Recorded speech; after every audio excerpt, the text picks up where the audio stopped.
Hey y'all, how are you? How are you? I am so sorry.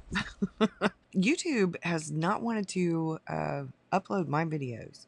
I was running late with Patreons. As a matter of fact, Patreons is re-uploading now. It still says processing. It was like 7.5, 8 hours later, and it was still processing. We're going to talk about a new Julia Cameron book. It is called The Listening Path, The Creative Art of Attention.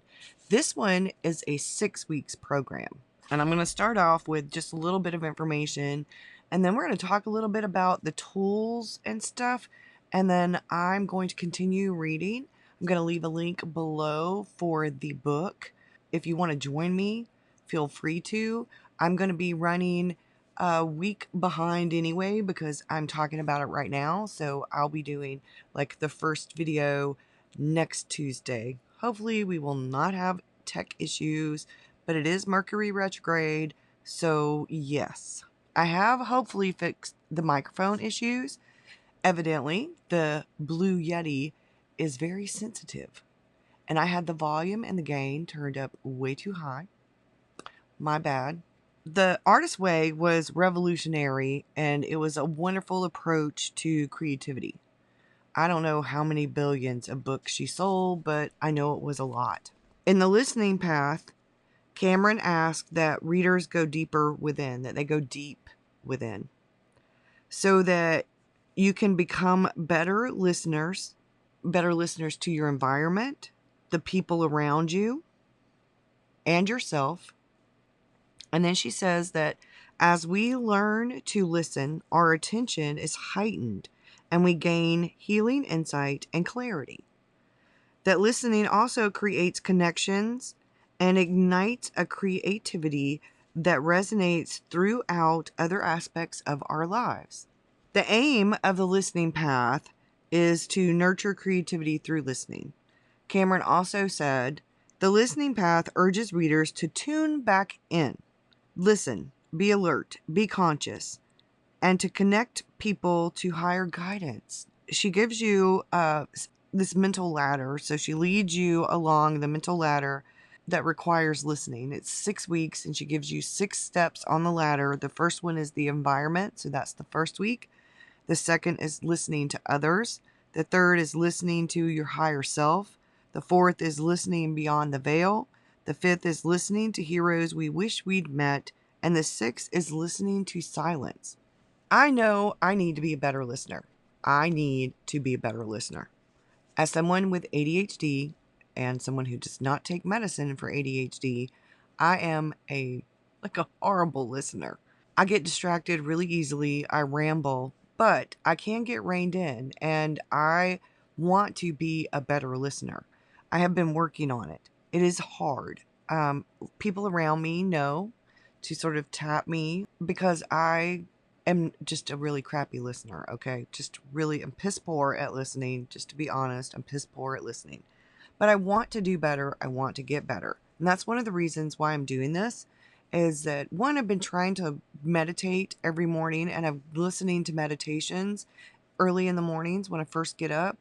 And then I'm doing morning pages. I'm trying to get back into morning pages. I prefer evening pages, but one of the tools of Julia Cameron's books are the morning pages, the artist dates, walking, which is one of the other things for this, and some meditation.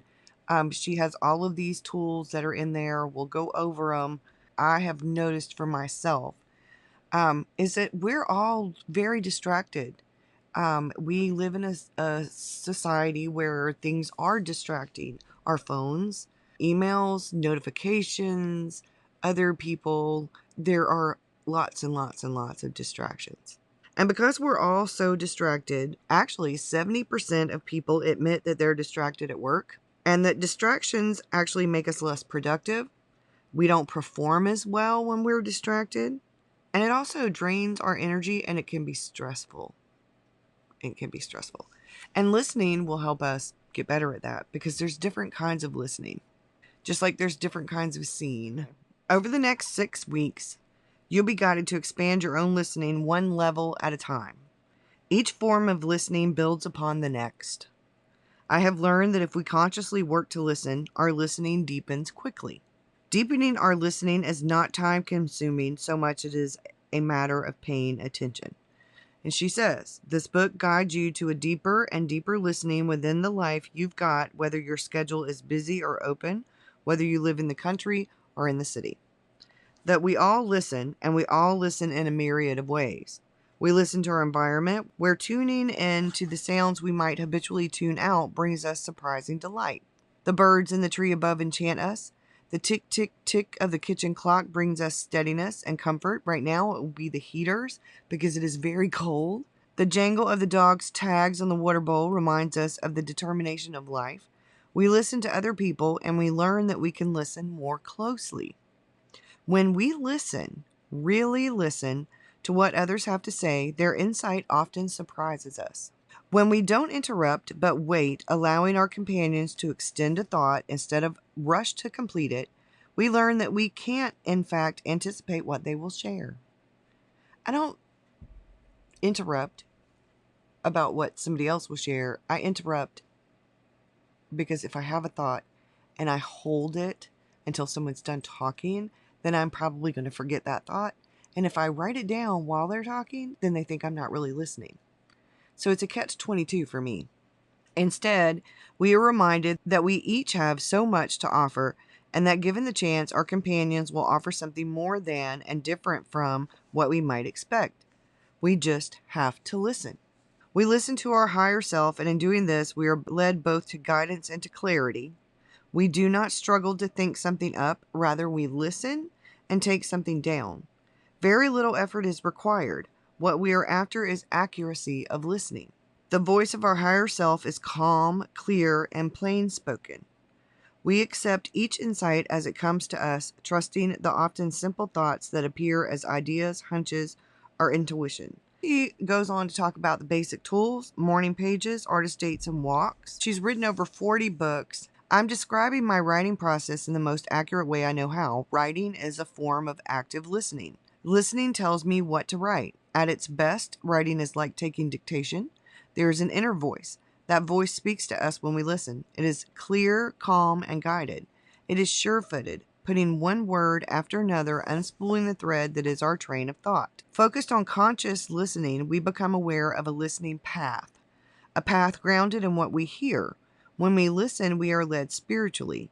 Listening for our emerging truth, we become increasingly true to ourselves. Honesty becomes our currency. We are given a glimpse of our souls. To thine own self be true, the bard advised us. And when we are true to ourselves, we deal more truthfully with others. The listening path leads us to connection. The listening path is communal. We meet and greet our environment as our fellows and ourselves. As we listen for our personal truth, we hear a universal truth. We tap into an inner resource, which can be called grace. As we work to listen more and more authentically, we find ourselves ever more honest. A step at a time, we are training ourselves to honesty. In time, it begins to be automatic. The habit of listening must be formed and practiced, and there is a simple way to begin it. As she says, as you start each day how she starts, and that's with morning pages. And she goes on to talk about morning pages. One of the things that she does say about morning pages is that they put us in touch with our own wisdom. We find ourselves tapping an inner resource that gives us answers to our many and varied problems. Our intuition is heightened. We find unexpected solutions to situations that used to baffle us. A lot of people ask if she still practices morning pages, that she's used them for decades and has found them to be the most powerful tool to practice listening.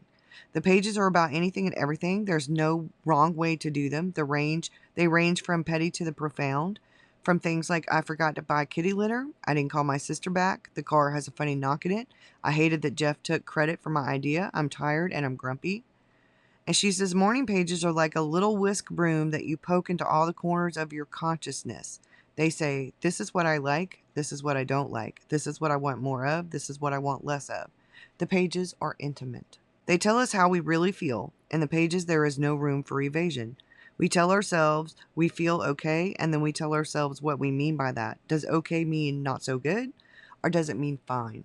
And she said they're for your eyes only. They are private and personal, not to be shown to anyone, however close they are to us. The pages are longhand, not by computer, because writing by hand yields us a handmade life. We are after depth and specificity.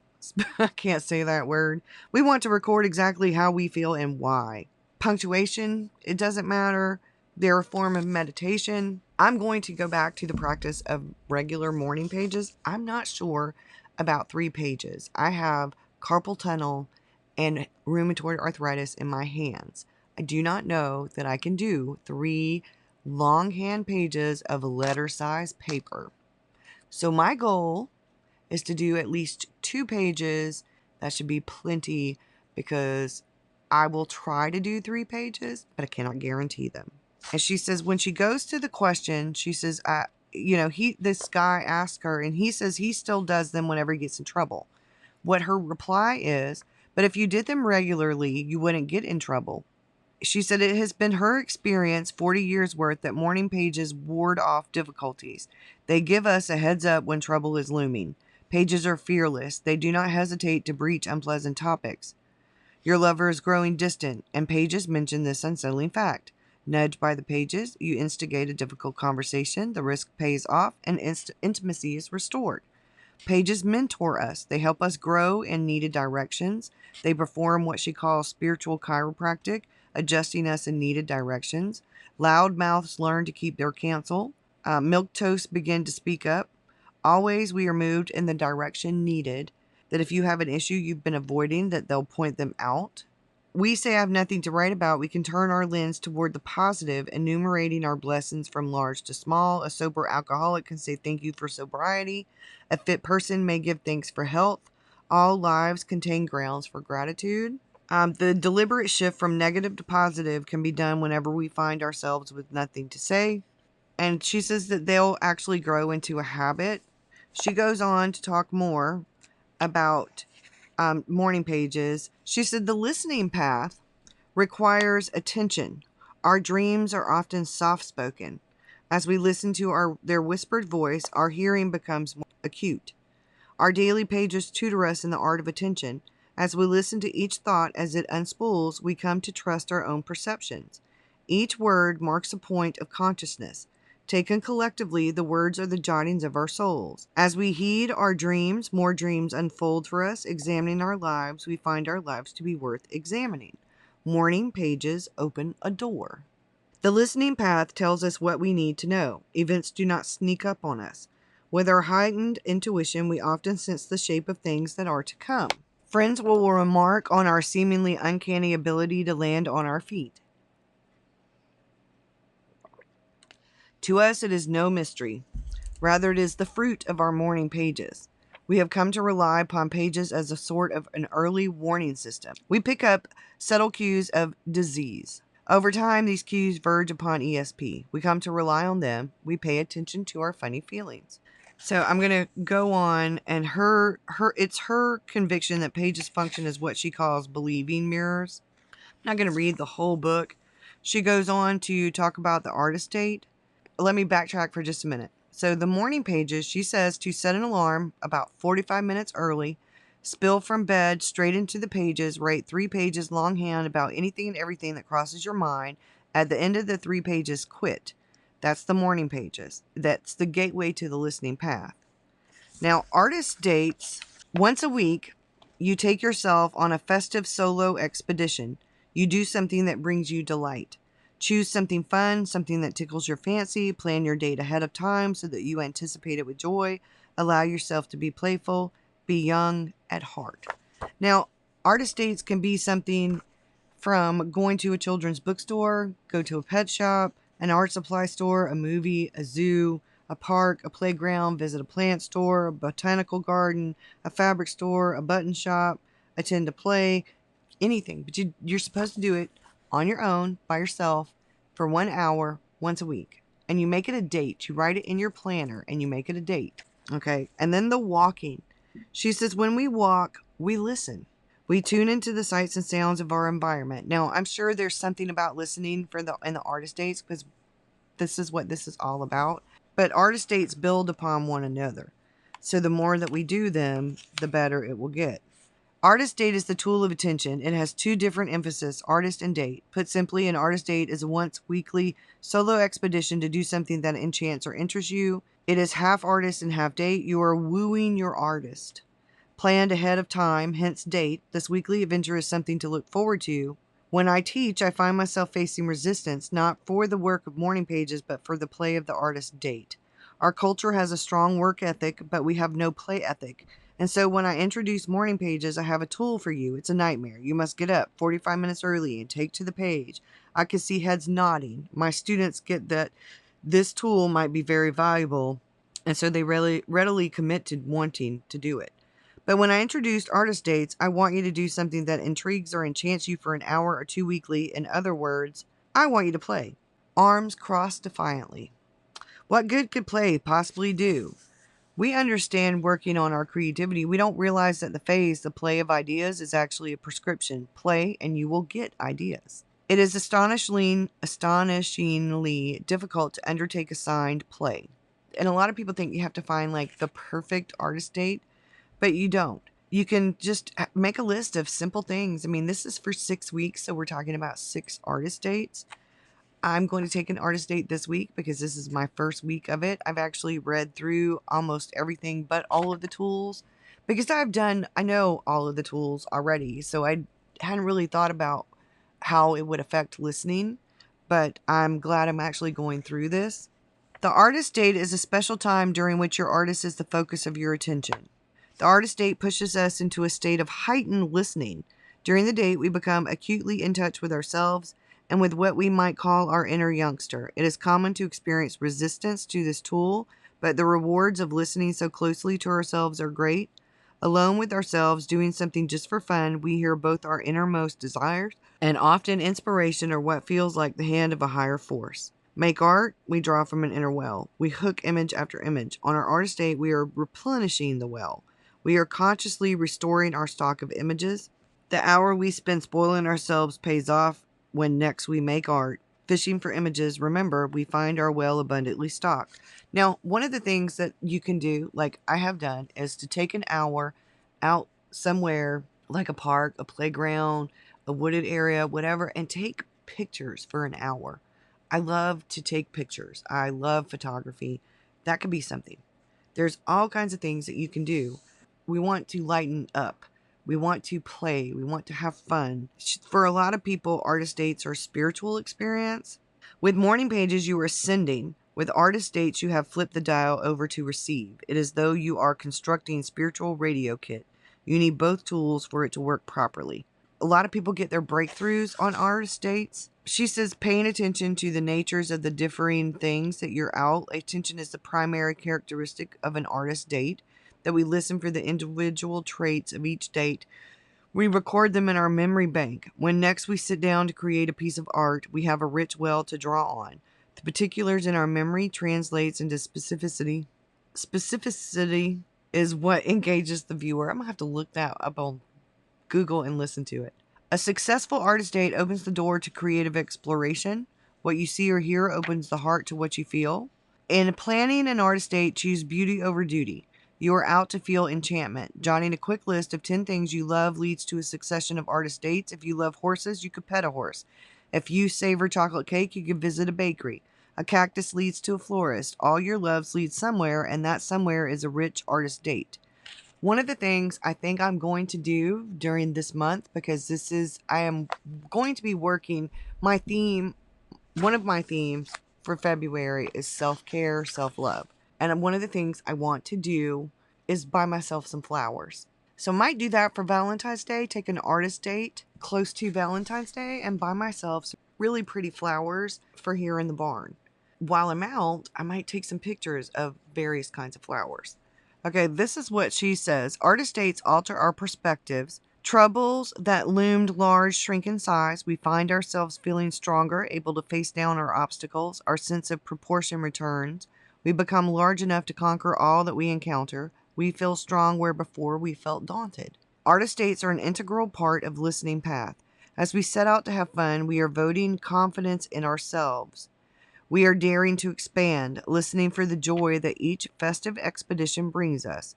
We become attuned to happiness, and happiness is a primary characteristic of the listening path. Walking is part of that, part of the tools. When we walk, we listen. We tune in to the sights and sounds of our environment. We awaken our senses. Walking brings us into the present moment. We notice our surroundings. We become alert. Moving at a gentle pace, we take in all that meets our path: the cardinal flicking from a tree, the mountain aster gracing the roadside, the chamisa bush gone silvery green, the quick gray lizard darting across our path. Stretching our legs, we stretch our minds. We take delight in the songbirds perched in the pinyon tree. If we are lucky, we spot a deer posing immobile in the tall grass. Each step we take fires off endorphins, nature's booster rockets. Our body chemistry alters toward the positive. Our mood lifts automatically. What we see and hear cheers us as well. We receive double benefits, physical and psychological. Both work on our behalf. You can notice things while you're walking. We register each sound, the wind in the trees, the soft swoosh catches our attention. We listen to our world as we walk. Walking with each step monitored gives us a feeling of accomplishment. Registering each sound, each step, we find the world friendly. It talks to us. The crunch on the gravel of an approaching car, we hear it and are warned. The rumble of a large truck says, "Step to the shoulder." We hear our world as we see it. In fact, sound often comes to us ahead of sight. So as we practice conscious listening, our hearing becomes more acute. We tune into the sounds in our environment. We become more and more discerning. With each footfall, we hear more clearly. We walk ourselves into clarity. And she goes on about the walking. Outfit yourself with a pair of comfortable shoes. Set out for a brief 20-minute walk. Take in your surroundings. Notice what you are mulling on. Back home, take to the page. Note down one sight from your walk. For example, I passed a florist shop with a whole bank of giant sunflowers. Or I passed a Sharpel who looked very distinguished. Now, write down one aha from your walk. We receive insights and ideas when we walk. Walking opens us to a higher form of listening, which might be called guidance or intuition. For example, I realized I can trust that my cousin has a higher power, even though she looks to me for so much advice. Or, I'd like to write more music. I could write a little bit each morning after morning pages. Take your 20-minute walk at least 2 times during the week. Are you waking up to the world around you? I'm reading the introduction and stuff this week, so I'm going to go back in and read more about the tools. So I'm talking about that. I've already done that. I started this on the 1st, reading the introduction and stuff. Now, today, as I do this, it is the 2nd, and it's at night. I have written morning pages since the 1st. That's 6 weeks. So February is 4 weeks. So by the end of February, I'll be done with the 4th week, and I'll be going on to the 6 weeks. I started on a Monday. That's good. You can start whatever day you want. I'm going to be about a week behind or so. So this video is coming out 2 days after I've started it. And I'm going to leave the link to the book below. This week 1 is listening to our environment, and she starts with the quote, "Part of doing something is listening. We are listening to the sun, to the stars, to the wind." And that's by Madeline L'Engle. And the very first sentence of week 1 says, "The first step on the listening path is to listen to what we may be in the habit of tuning out, the world around us." I really hope that you'll join me. This is the listening path. I'm going to take a picture of the book, leave the link in the Journey with Burgess group as well. Let everybody know I'm doing it. Leave a link to this video in the Journey with Burgess group. And I am thinking about writing a blog post and making it a blog post series, because I really want to get back into blogging. So that's very good. I'm thinking about putting little tiny excerpts of something, of the things that I address in the walk and the artist date and stuff like that. Won't be putting my morning pages on there, but I am going to talk about my thoughts, not just in videos, but in the blog post as well. So it's something I'm really excited about. I definitely need to become a better listener.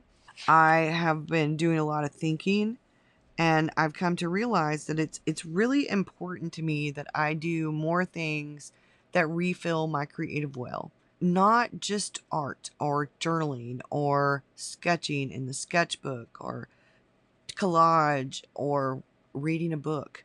I love reading books, but there are other things that refill my creative well, and I think it's past time that I did a project like this.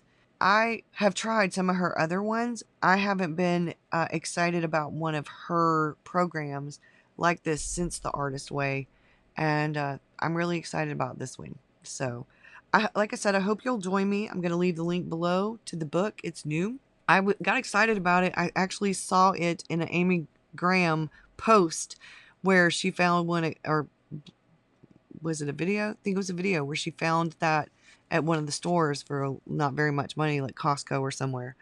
I actually ordered mine from Amazon. Like I said, I'm going to leave you the link, and I'll see you again really soon.